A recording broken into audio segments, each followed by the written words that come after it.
Okay, so the drone GPS coordinates suggest I launched a drone from there on the floor on this decking, whereas I actually launched it. Okay, let's count. 1, 2, 3, 4, 5, 6, 7, 8 meters further west than that tabletop over there. Right there. So I figure if the launch site is 6 or 7 meters out, maybe the crash site is too.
Tempted to dry it, which may not be the best thing to do.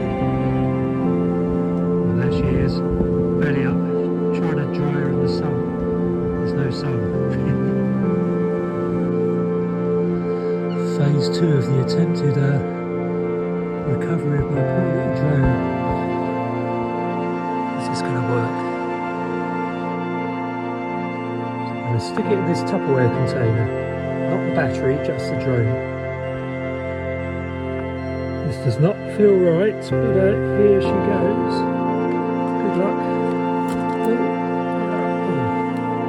Oh, she's gurgling. I'm going to pour some more alcohol in and leave her in there for, well, so I go birding for 5 minutes and then take her out and swish her around a bit. So she's fully submerged, as you can see. Now, some people have said take the drone apart and take the motherboard out and wash that out with the old alcohol stuff. But another video just did what I'm doing here, just submerged the whole unit into an alcohol mix.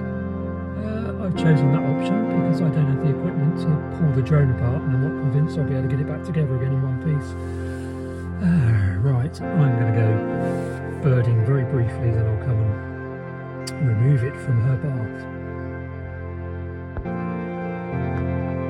Okay, so I think I'm going to transfer this into this bigger Tupperware pot, so I've got more room to slosh it around a bit.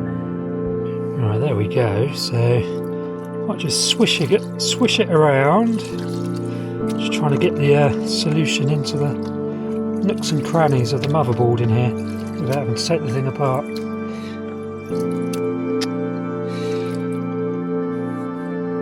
Let's turn it around. Honestly, haven't a clue if this is actually going to do any good at all. But like I said, somebody did adopt this approach in a YouTube video and it works for him. Other people have used the same solution, this whatever it's called, alcohol, isopropyl alcohol. They've used this approach, but taken the whole drone apart, which I'm not going to attempt to do. So I've sloshed it around a bit.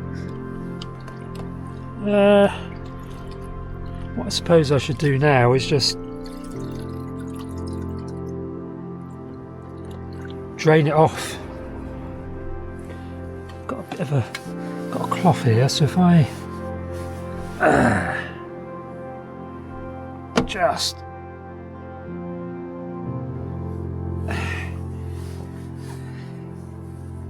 put the cloth in there and then drain it a bit and then stick the drone in there. I don't know if that's enough in terms of sloshing around. There's certainly some debris come out with the alcohol.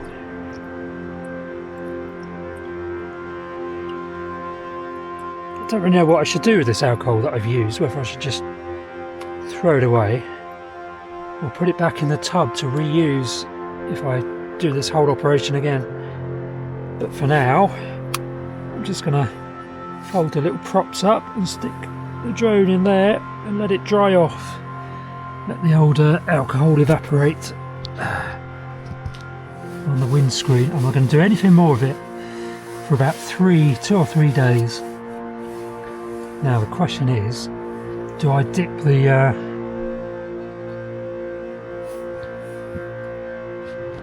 contact points on the battery in there as well? Got nothing to lose, I think. I'm not going to dip the whole battery in. Don't know why. Any comments in the comment section? Let me know if you in any way have any expertise on electronic parts.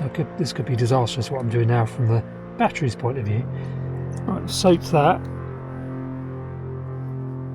I'm going to put that just up there and let it drip and evaporate off. Just sat on the dashboard, evaporating off some of that alcohol. It's still moist actually, I'm surprised about that, but yeah, just sat there with a gentle current going through from the heater in the car, only a very gentle one, just to get rid of the remaining alcohol. Well, I'm at the Yarmouth ferry. I'm going to drive to Dorset now. This thing may have dried off by now, but I said I'll leave it for 3 days before I plugged anything in. Let's just have a quick go. I've left it for about 4 hours. So it's not going to work. Oh, what's that? That was a bit odd. Did you see that? The light came on. No, it flashed a bit there. Oh, oh my god! Would you believe it? It's charging. Right, that is very weird. Maybe bathing it in that stuff has actually worked. Well, I'm going to charge it as I drive along. Let's see if it'll actually fly later. Not later today, probably tomorrow. That is unbelievable. So we're at the original launch site, and now I'm going to attempt to launch it, or at least attempt to start it. So the battery's on, it's all powered up. It's actually connected to the controller, believe it or not, all of which is very promising. And it seems like the gimbal is working, so the camera doesn't appear to be knackered.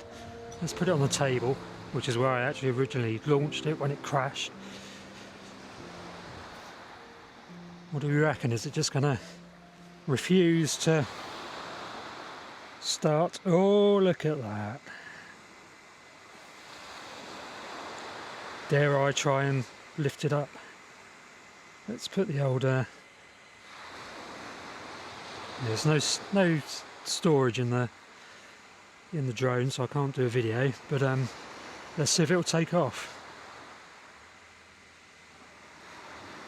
Okay, so it's not taking off. That's interesting. Oh, I was pressing the wrong button. Look at that.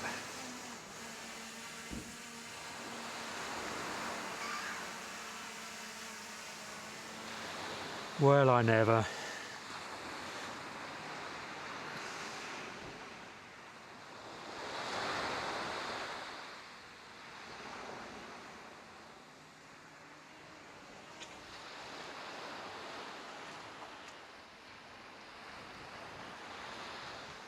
She seems absolutely fine, doesn't she?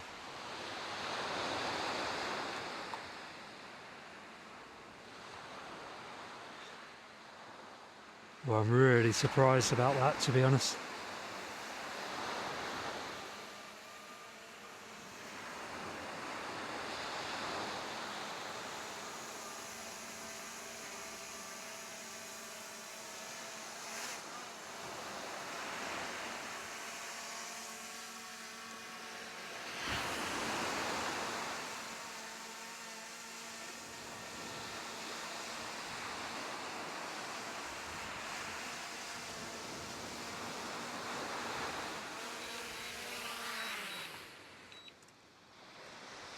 It would appear the drone is perfectly fine.